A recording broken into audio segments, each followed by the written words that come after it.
Welcome to the Rogers Kakasungura YouTube channel.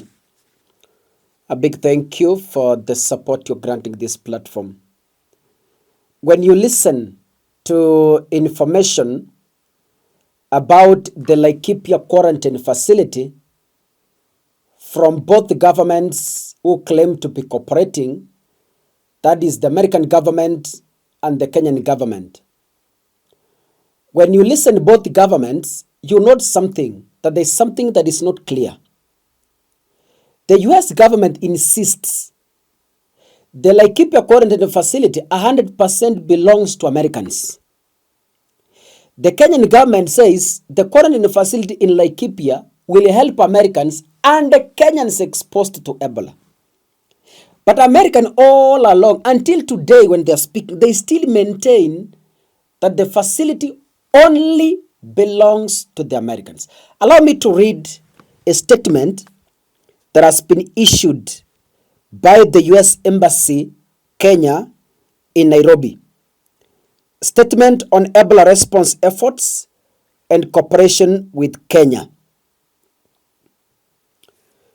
We are aware of the court action filed in Kenya and are actively working with the Kenyan government to resolve any objections.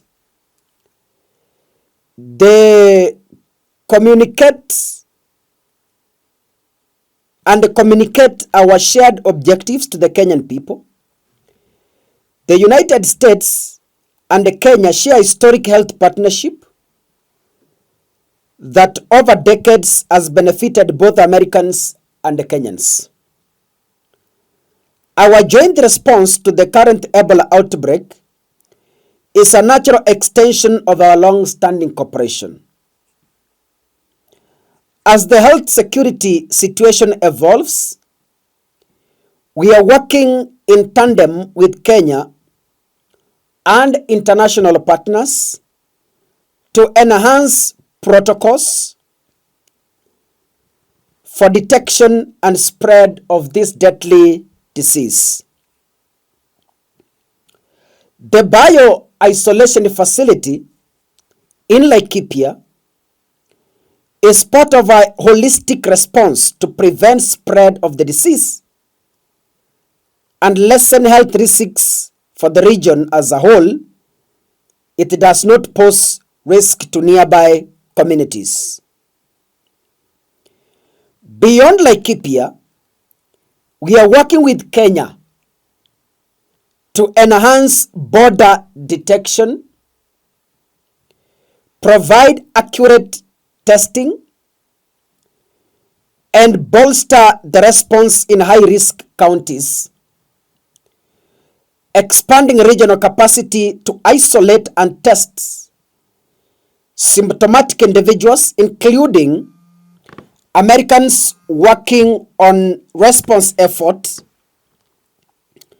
will enhance Kenya's readiness and preserve Kenya's existing clinical resources to assist Kenyan citizens. The United States is proud to be the largest financial contributor to the Ebola response effort. The Department of State's direct assistance commitment to combat the outbreak has exceeded $162 million and is growing, enabling implementing organizations to expand the ongoing response in Africa. US funding is providing critical activities to stop the outbreak at its source and prevent Ebola from reaching Kenya or the United States. How do you prevent Ebola from reaching Kenya, yet you are transporting your Ebola patients to Kenya? What kind of pretense is this lakini? Ama ni vile atuelegi Amerika wanafikiria sisi tunajua tu Kiswahili na lugha yetu ile ya nyumbani.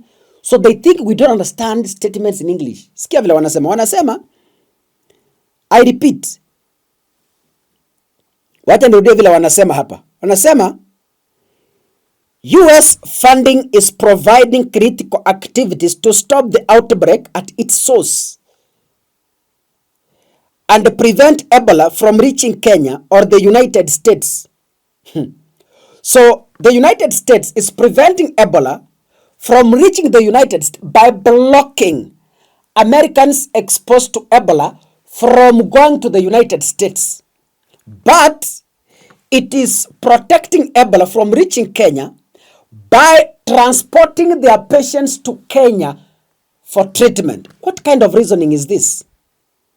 Hata kama hatuelewi kizungu jamani, si watusamee kidogo. Huh? The department has also provided $350 million through OCHA pooled funds to the DRC, Uganda and South Sudan for broader humanitarian efforts in the affected region as part of a $1.8 billion in additional funding to OCHA announced on May 14th. Now listen. Ladies and gentlemen, it is clear that the United States, has something that we don't understand. I have told you, when you listen to the statements from both governments, you see a mismatch. Unaona ni kama kuna vitu hazingiani. Like now, wacha nikueleze. Wakati Marco Rubio aliongea na William Ruto kwa simu, he posted a statement na alisema their first priority is to protect Americans from further exposure to the Ebola disease. That is the first priority as Americans. Meaning, the reason why they don't want to take their patients to America is because their first priority is to block Ebola from entering the United States, just like the US Embassy in Nairobi has said. Ironically, they are protecting Kenya from Ebola by transporting their exposed patients from Congo to Kenya, take them to Laikipia. Do you know waste management itself? Because number one, if you get into contact with the clothes of an infected person, you get infected.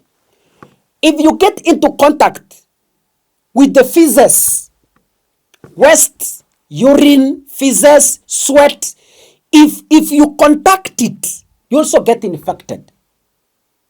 So how will they manage this waste?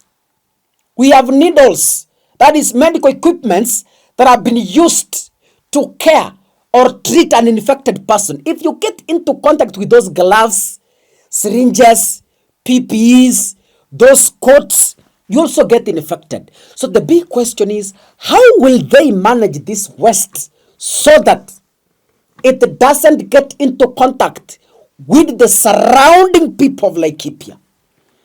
We are being lied to. And to me, this is something that should be rejected in its entirety, because it's clear that yes, it is meant to ruin this country. It is meant to make this country a beggar, because when US brings Ebola to Kenya, if that Ebola breaks out of Laikipia airbase to other nearby regions, Kenya will use public transport. We have no enough bed capacity. We have no enough ICU beds. We have no enough medical workers. Ndugu zangu wa Kenya, America itatoroka ituache tukipigana na shida zetu.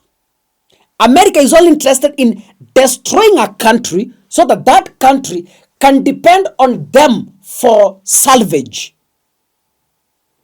Mkikosa kuelewa hiyo, God bless you. See you in the next episode. Asanteni sana.